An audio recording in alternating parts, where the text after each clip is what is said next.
Very good to be here today. I'm Frank Nothaft from Databricks, I'm the go-to-market lead for genomics at Databricks, which means that I sit on the engineering side as well as the field side. So I both build the systems that people are using to manipulate their large-scale genomics data sets, as well as work in the field with customers to go ahead and implement those solutions in practice.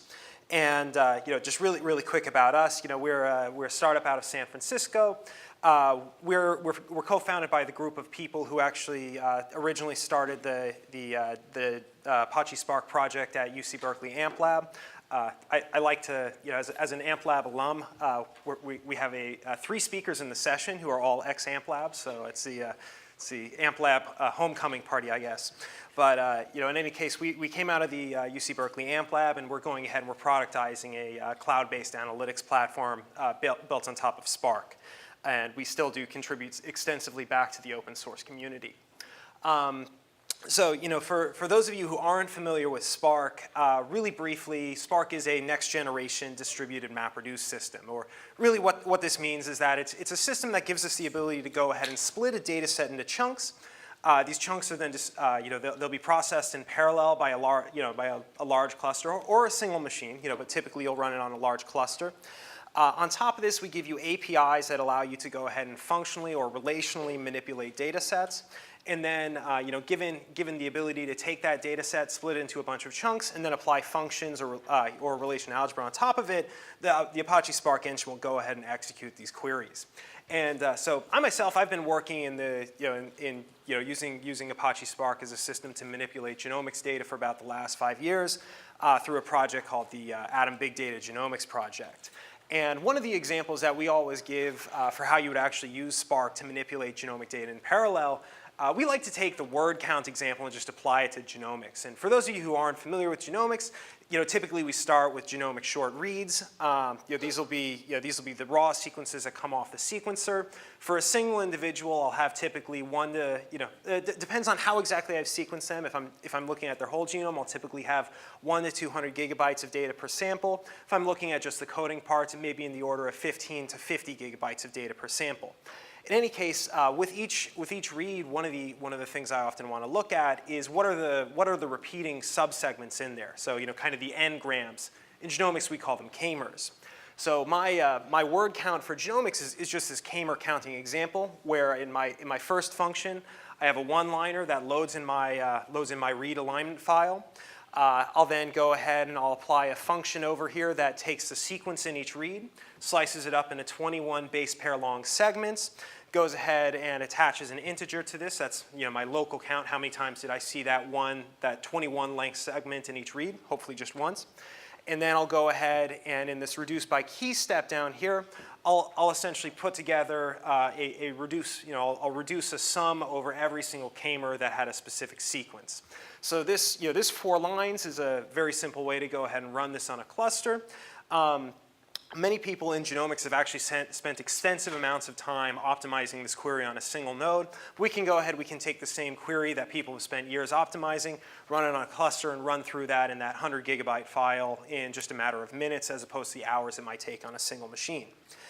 And the big reason that we started to apply Apache Spark to genomics was originally that genomics is a very data-heavy problem, and Spark is a system that's designed to process these very large data sets. Again, if we take that 100 gigabytes per sample and we multiply it out by the common size of cohorts, like we see a lot of companies that have 10,000 plus genomes going up to hundreds of thousands, and even in some cases, people who are looking at sequencing millions of genomes over the next few years. You multiply 100 gigabytes times 10,000 samples, and you're looking at 1 petabyte of data. You start to multiply it by a larger number, say my cohort is 50,000, looking at multiple petabytes of data. That was originally our motivation. And we haven't been the only, when I started on the Atom project, we were really the first people who were looking at this. But now there's been a large groundswell movement to use Spark in the open source bioinformatics community. And in Atom, we essentially expose Spark SQL's APIs on top of genomic data set. But you also have the Hail toolkit out of the Broad, which goes ahead and provides a bit more of a genomic-specific DSL, genomic-specific query language. So both of these give you SQL-like interfaces on top of genomic data. if you're someone who, who's doing a lot of the heavy pipelines, the heavy processing that gets you to your analysis-ready data sets, you have variant calling methods in both Atom and in the GATK4 out of the Broad Institute. So it's a very widely used toolkit. Recently came out with their open source Spark-based implementation this January. And then if you're looking more in the kind of the turnkey StatGen or machine learning case, you might use a package like Hail, Spark Seeker, Variant Spark. And ultimately, the reason that people are building these tools on top of Spark is because Spark is a system that's well optimized for a lot of the pain points that we commonly see in genomics. And really, just to kind of set the stage for this, I typically like to start by pointing out that most people today are running their genomics workflows on what we would tend to look at as multitask systems. So I might be able to go ahead and spawn a single task in my high-performance computing cluster, or in my I might spin off a single task per sample to my HPC emulated my emulated HPC farm in the cloud. But this will take maybe tens of hours to run for a single sample. If I did want to go ahead and parallelize that, I would typically have to take my analysis and parallelize it manually, if I could even parallelize it at all. Then, additionally, we start to think about this, and okay, that one was just about the single sample case. What if I want to analyze all of these samples in one single mass? What if I collected genomes from 50,000 people and I wanted to do some analysis across that whole bag of variants that I saw in those 50,000 people? And then finally, I take the point where it's very slow and cumbersome to do a single sample analysis. It's not straightforward at all to do a very large multi-sample analysis. And I get these analyses that are just very difficult to construct. They're very difficult to share. Kind of just building the analysis actually becomes my rate limiting step, not even running it. And so if we look at this first point, this one's kind of a trivial thing that we can go ahead and solve with Spark. We talk about these analyses taking a long time to run. We talk about them not having native hooks to parallelize. Well, fantastic. This is what Spark is designed to solve. Spark is a MapReduce system. All that we have to do is make sure that Spark can go ahead and read these file formats that we know in genomics that we know and love, and then we can load that data into Spark and we can start manipulating it. There's been a lot of work in this space over the last few years, projects like Hadoop BAM, Spark BAM. A lot of these projects have really started to morph over the last year or so as people have moved from their on-premises, kind of typical HPC style clusters, their on-premise HDFS installations, to the cloud where you have different storage kind of access patterns and cost, but that baseline is there. And so, so first, we have the ability to go ahead and load these files in. Spark gives you that high level interface to run parallel queries. So a lot of the queries that you might want to run, you can just do natively using Spark and very naively adapting the Spark APIs. And then, finally, something that's been interesting that we built over time is actually infrastructure that allows us to take Apache Spark and automatically parallelize a lot of the traditional applications that we were running in bioinformatics on a single node. One of the use cases that I like to talk about is short read alignment followed by variant calling. Short read alignment actually can be it can be very naively parallelized. I can just take every single chunk of reads that I have, as long as I split them up and I maintain a couple of small minor invariants, like reads that came from the same fragment of DNA stick together on the same machine. I can parallelize that without any loss of accuracy. And typically with variant calling, as long as I make sure that a single block of the genome, a single block, a single region on a chromosome, a single gene you might think, as long as I make sure I have that contiguous on a single machine, I can typically parallelize that without any loss of accuracy. And what we've done over time in Atom is we've actually given very, very simple, lightweight infrastructure to parallelize these tools. You can typically take a single tool and parallelize it in about 5 lines of code. Once we get to this ad hoc analysis side, again, this is somewhere where we can again use Spark's parallelism to go ahead and make this ad hoc analysis very, very good. Because many of the tasks that I'm running are typically these tasks, again, that I can break up in parallel by what gene they're on, or I can go ahead and group them together in some not too terribly difficult of a manner. Once I have that ability to go ahead and chunk up my analysis, I can go ahead and just implement it using SQL-like queries. I can use those APIs that we went ahead and we discussed above, in the first point, to go ahead and take my legacy tool that ran for hours and hours, on a single block of my population, and I can go ahead and spin that off on a cluster and get the results back fairly quickly. And when we start to talk about ML, this actually winds up being pretty critical because, really, when you're developing a machine learning model, there's this tight loop where the engineer has to look at the outputs of their model. They have to iterate on that. They may have to make a revision to their model or a revision to how they featureize their data. If I'm able to cut that latency from the tens of hours that we've historically been looking at to tens of minutes, then I can allow my machine learning engineer to be drastically more productive. And finally, from a construction and sharing perspective, I like to think that Spark really increases the level of abstraction that we see. If we go back to when people were typically designing their genomics analyses on top of HPC-like infrastructures, they would use HPC-like stack smashing to go ahead and accelerate things. You would see these file formats that were designed to push several invariants on how the data was sorted, what the structure of the data looked like, and it would collapse these invariants down into a way that would cause your architecture to have a lot of easy to miss bugs. When you look at Spark, Spark gives you this high-level API. It then gives you a code generation engine that'll take your SQL queries, turn it into performant code. So instead of writing these queries at a very low level where you're smashing the stack to get performance, you can write at a high level of abstraction. You can write using simple analysis paradigms that are very easy to understand and share. And just ultimately, the higher of a level you're operating at, I typically find the easier it is to compose and to share analyses. And so, really the way that we look at it at the end is, people are typically used to genomics, really existing as a batch processing discipline. But with Spark, you can do this whole end-to-end analysis where you'll start with your batch processing. You might do some machine learning in the middle. You might have, some ad hoc queries that you're running either through, you're doing roll-ups using SQL. You're doing some visualization that's accelerated by the Spark engine. Point being, you can combine this whole stack into a single environment. That winds up being very powerful. Just to recap it, we've talked a lot in abstract, but if we look specifically at that first patch, that batch processing task, that variant calling task, before we started to implement this on top of Spark, I was talking, whole genome sequencing runs typically 100 to 200 gigabytes of data. Typically, this would run, for about 30 to 90 hours on a single machine. So when we started to build Atom, really the first thing that we focused on was recapitulating that GATK best practices pipeline in Spark and running it in parallel in as fast of a fashion as is possible. And with that, we've actually been able to take that genotyping pipeline that would typically run for, these numbers are talking about a 60x coverage whole genome, so that's a pipeline that would typically run on a single machine for 60 to 90 hours. And we're able to run it, on a modestly sized cluster. These numbers are from a cluster with slightly fewer than 1,000 cores. It's about 800, 900 cores.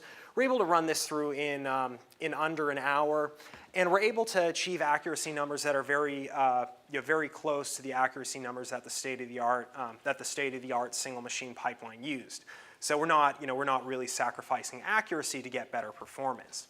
And what's very nice with this is that we also see, here are just some speed up plots that we've gone ahead and done. By looking at our implementation and holding the data set size constant while we increase the cluster size, we're able to achieve very close to linear strong scaling. Again, keep in mind, many of the analyses that we're running in this pipeline are analyses that are, they're very close to being embarrassingly parallel. These are typically analyses that look at a single, the kernel that we're running typically looks at a single chunk of the genome at once. So, we should be able to achieve strong scaling, and and as you can see, we are.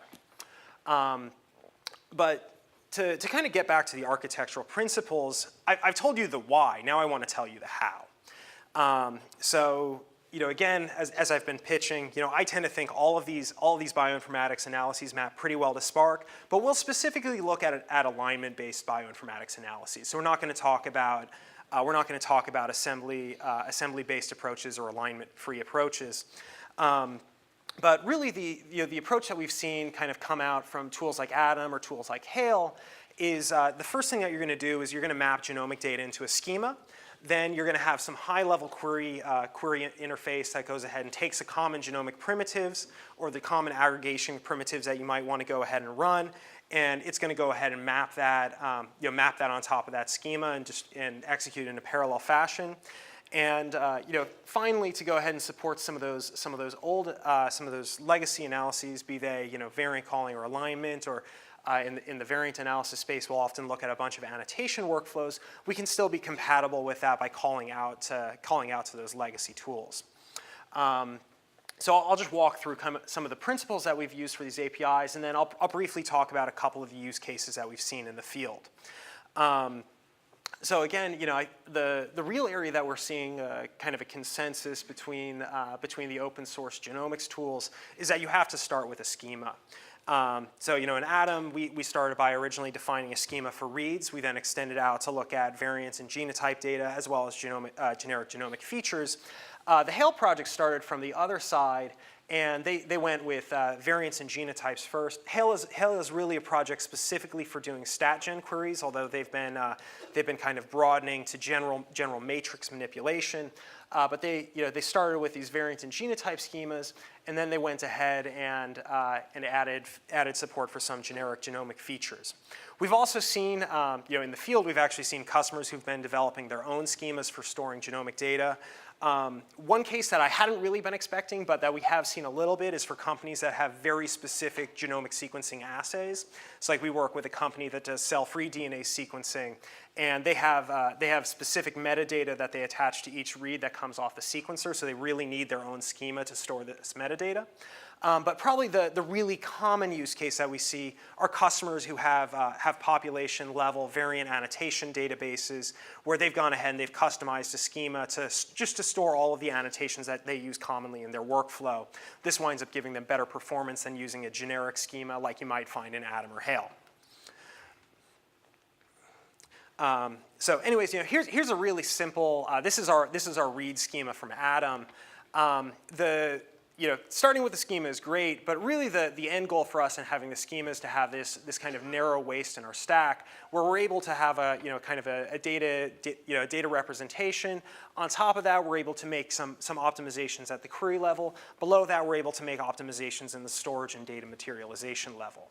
I tend to think this is actually a really critical point, because when we look at genomics, yes, we do have standard file formats, but they're not. They're like standard asterisk. There's a lot of offshoots in them. We like to tell people to go ahead and store their genomic data in Parquet for better performance. But surprisingly enough, nobody wants to go ahead and ETL over their petabyte of raw genomic sequence data. So most of our customers actually go ahead and they run directly from their raw sequencing formats. So really, ultimately, kind of one of the high bits here is, sure, we do have this schema. Sure, we recommend that people start with putting their data in Apache Parquet so that they have better performance on read and write. But in practice, we do have to support that case where we essentially have this materialized view where we take this BAM file, and we go ahead and impose a schema upon it on read. And we're able to do that fairly easily because, again, these are relatively standardized file formats. The more exciting thing to talk about, though, is what we're able to do by what we're able to start to do to accelerate genomics queries. So one of the and before we talk about this, let's just talk really quickly. Let's kind of like hop back to what people were doing when they were doing single node genomics.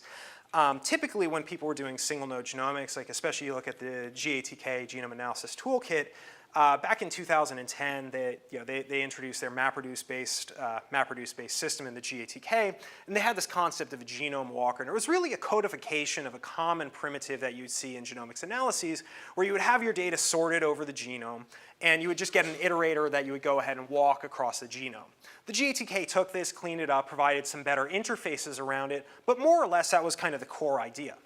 The trouble is that this is actually an implementation that can very easily be fraught with bugs. When we started to take the GATK best practices pipeline and re-implement it in Atom, there were multiple tools where we actually found bugs that were specific to this Walker interface, where you had queries that looked, like from a pseudocode mapping into reality, they looked like they should run correctly, but there were subtle areas where the sort order invariant that they believed they had imposed didn't quite work out. You would find bugs in BQSR, you would find bugs in duplicate marking that were just because, like, at a high level, code should work, but at a low level, some invariant got dropped, something didn't quite get implemented correctly, and lo and behold, bugs snuck in. So what we started to do in Atom was we started to come up with, with high-level primitives that would expose this as more of, kind of relational-like or functional-like operators. So the first one that we went ahead and did was the region join, and this just capitalizes on a really common primitive that you see in genomic analyses, where you have, maybe I have my reads in one data set, I have my variants in another data set. And really what I want to do is I want to join them to those two tables together, and I want my equality comparison here to be, does a read in this table overlap with a variant in that other table? That's kind of what, a query that I run all the time, be it for variant calling, be it for, annotation, again, variance against features, something like that. So, one, by coming out and actually optimizing this specific primitive, one, we're able to go ahead and expose a much higher level primitive. We're able to go ahead and eliminate a number of bugs. But over time, we've actually been able to take this and make this code, multiple orders of magnitude faster by, going ahead and actually pushing it down into the Spark SQL query engine. So, you're able to write at a much higher level of abstraction while also getting significantly better performance.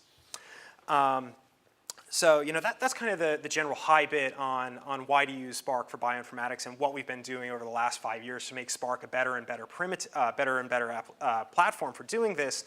I did just want to go ahead and follow back up. So I talked really briefly about variant calling showing strong scaling, and strong scaling's good. Like, everybody likes plots that go up and to the right, but joint variant calling and variant calling themselves are they're analyses that you can run very comfortably in a batch environment. You're typically more throughput or cost bound than you're latency bound. One of the cool places that we've seen is where people are actually using Spark in the wild to go ahead and do these really, either these things that were very capacity limited or very latency limited.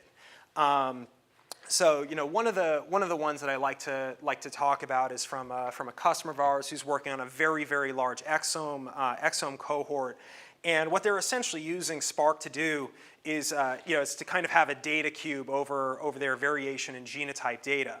And what this winds up guiding is it winds up guiding an application that they surface to to actually their completely non-computational people. They're what you would think of as the biological equivalent of business analysts.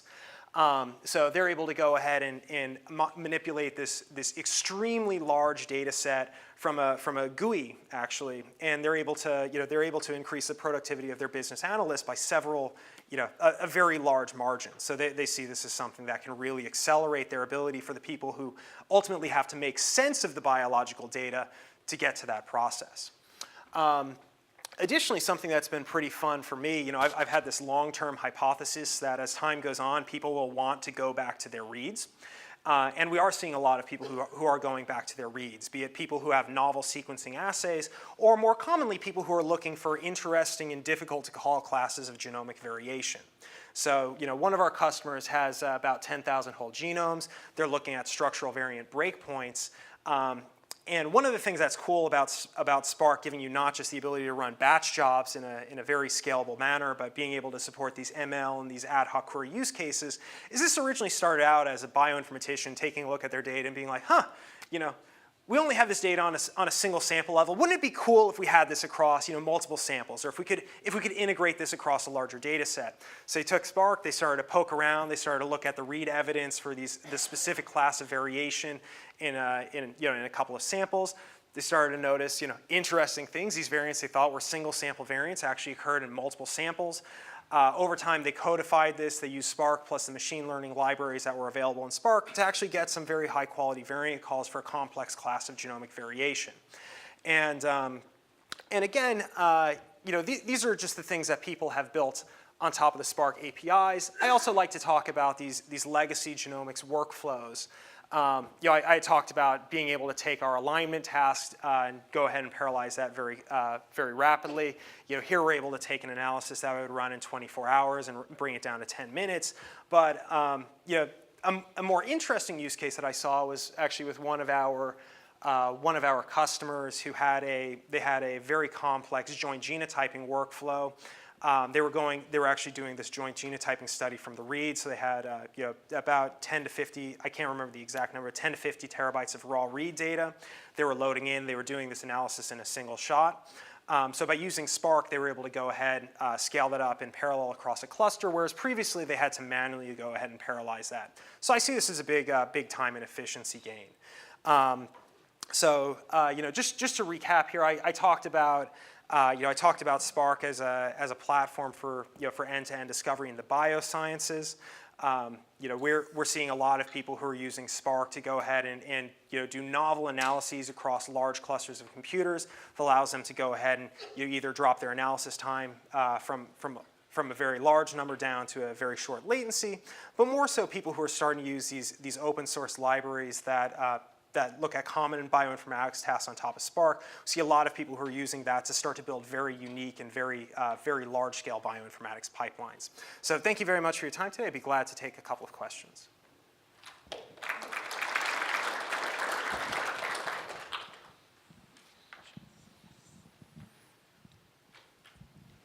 So one of the operations involved in doing parallel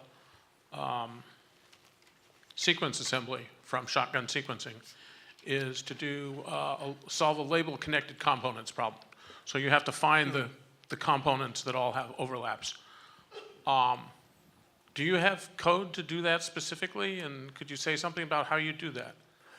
Sure. So I did go ahead and write code to do this about 4 years ago, but I haven't looked at it extensively in the last 3 years. So Spark does have support for computing over graphs. So there was originally a system called GraphX, and then more recently there's a system called GraphFrames that that implements it implements this graph-based processing on top of the Spark SQL query engine.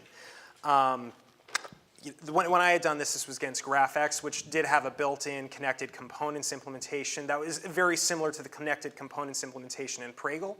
But again, it's been several years since I've looked at it, and I haven't looked at it on top of the more recent GraphFrames implementation that is supposed to be more performant. So any numbers I could give would be several years out of date. Any other questions? We have a few minutes. I can ask you a question. Certainly. So you mentioned Spark plus ML. What Spark ML algorithms are these use cases using? Sure. So there's a number of different ones that we've seen people be deploying. For example, in the copy number variation use case, they're using things like the singular variant decomposition library to go ahead and essentially they would identify some of these singular values that they thought corresponded to confounding factors, essentially biases in the read data. They would then go ahead and eliminate some of those top causes of variance as a step in recalibration. So that's a thing that they would do in their step.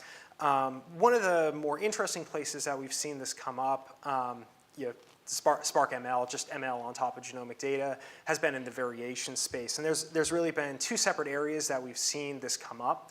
One, there was a talk at Spark Summit last year about people who were using machine learning to try to do kind of alternative ways of explaining the impact of a variant that came up in a non-coding portion of the genome. So about 1% of the genome is coding. The remaining 99% doesn't code for variants, but that's where a lot of your hits that are statistically significant come up. So people are working to come up with ways to go ahead and explain explain what's happening there by joining that data, that variation data in with other reference annotation databases that might say, we know that proteins bind in this area for regulatory reasons. We know that this region is where we might see methylation marks, et cetera. And then the hypothesis there is to say, okay, can I take the sequence context around that, the annotation context around that, and come up with some machine automated way to rank whether a variant is likely to have, likely to be non-coding but still impactful. The other place that we've seen it is in trying to come up with, with genome-wide risk scores for individuals. Typically we'll go ahead and we'll score, we'll train an association that maps a single variant back to a single phenotype. The trouble is, oftentimes we need a risk score that can account for the fact, the effect of every single variant that an individual has on the disease that we're interested in. So we have a couple of customers who are doing that. They'll use that first test, that association test, to kind of screen out, go from say 10 million variants down to 10,000 or 50,000, something of the like, and then they'll use a machine learning based model to go ahead and take those 10,000 variants and get a risk score out of that. Okay, sounds good. Let's thank the speaker. Oh, one more question. Oh, sorry. So your very first example of just finding k-mers and counting them up is very short and easy to write. Yep. And of course, then your scaling involves much bigger data, or same size data, but much more computation involved. At what point does it make sense to use Spark in terms of efficiency, and what point in the ratio of compute to I/O or internode communication? What are the trade-offs there? Yeah, that's a great question.